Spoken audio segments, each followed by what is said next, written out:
প্রিয় কৃষক ভাই, যারা মা লেবুর গাছ থেকে নতুন চারা উৎপাদন করতে চান তাদের জন্য আজকের ভিডিও খুবই গুরুত্বপূর্ণ। চলুন দেখে আসি কিভাবে একটি মা লেবুর গাছ থেকে নতুন চারা উৎপাদন করা যায়।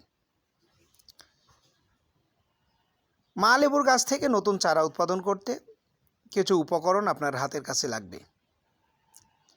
তা হলো একটি চাকু লাগবে, কেঁচি লাগবে, ওয়ান টাইম গ্লাস লাগবে, পলিথিন লাগবে, সুতলি লাগবে এবং পলি মাটি বা পলি জৈব মিশ্রিত মাটি।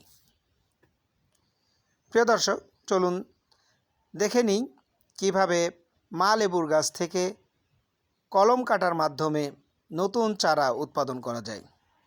প্রথমে চাকু দিয়ে নির্বাচিত ডালটির একটি অংশ কেটে নিতে হবে এবং এই ডালের উপরের যে স্কিন বা আমরা যেটা বলি চামড়া, এটাকে উঠায় নিতে হবে এবং জায়গাটা ভালোভাবে পরিষ্কার করতে হবে।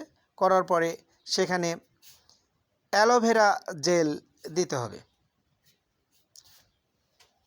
দেখুন কিভাবে অ্যালোভেরা জেল দেওয়া হচ্ছে।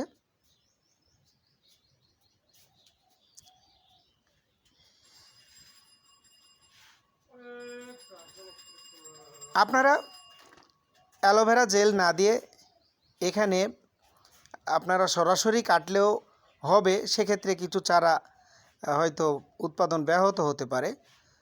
তো অ্যালোভেরা জেল দিলে মিচ যাওয়ার সম্ভাবনা খুবই কম। এবার একটি ওয়ান টাইম গ্লাস, অবশ্য প্রাচীনকাল থেকে এই পদ্ধতি চলমান রয়েছে। প্রবীণ মানুষরা পাটের বস্তা কেটে অথবা লেকড়া দিয়ে কলম পদ্ধতিতে চারা উৎপাদন করতেন। তো এখন ওয়ান টাইম গ্লাসটা বের হয়ে একটু সুবিধা হয়েছে। আমরা ওয়ান টাইম গ্লাসটা কেটে নিলাম এবং ডালের মধ্যে লাগাই দিলাম। এবার এখানে পলি মাটি বা পলি এবং জৈব মিশ্রিত মাটি, এই মাটিটা আমরা দিয়ে দিলাম। এটা একটু ভালো করে দিতে হবে যেন ভিতরে ফাঁকা না থাকে। ফাঁকা থাকলে এর শিকড়টা হয়তো সব জায়গায় পৌঁছবে না, ফাঁকা জায়গায় পৌঁছবে না। পলিমাটি দেওয়া শেষ হলে পলিব্যাগ দিয়ে ভালো করে এটিকে জড়িয়ে নিতে হবে, যাতে করে বাহির থেকে তাপমাত্রা ভিতরে না যেয়ে এটা মাটিকে শুকিয়ে না ফেলে। মাটি শুকিয়ে গেলে শিকড় গজাবে না। অবশ্য এক্ষেত্রেও দেখা যেতে পারে মাঝে মধ্যে পানি দেওয়ার বা রসের যোগান দেওয়ার প্রয়োজন হতে পারে।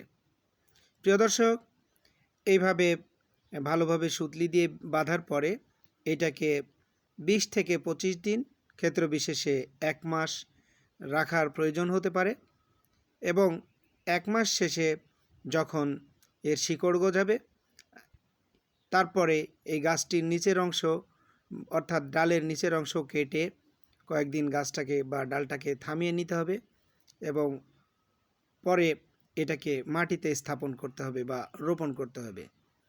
তাহলেই আমাদের পূর্ণ চারা গজাতে সক্ষম হবে। যা হোক, আপনারা ভিডিওর সাথে থাকলেন। পরবর্তী ভিডিওর আমন্ত্রণ জানিয়ে শেষ করছি। ধন্যবাদ।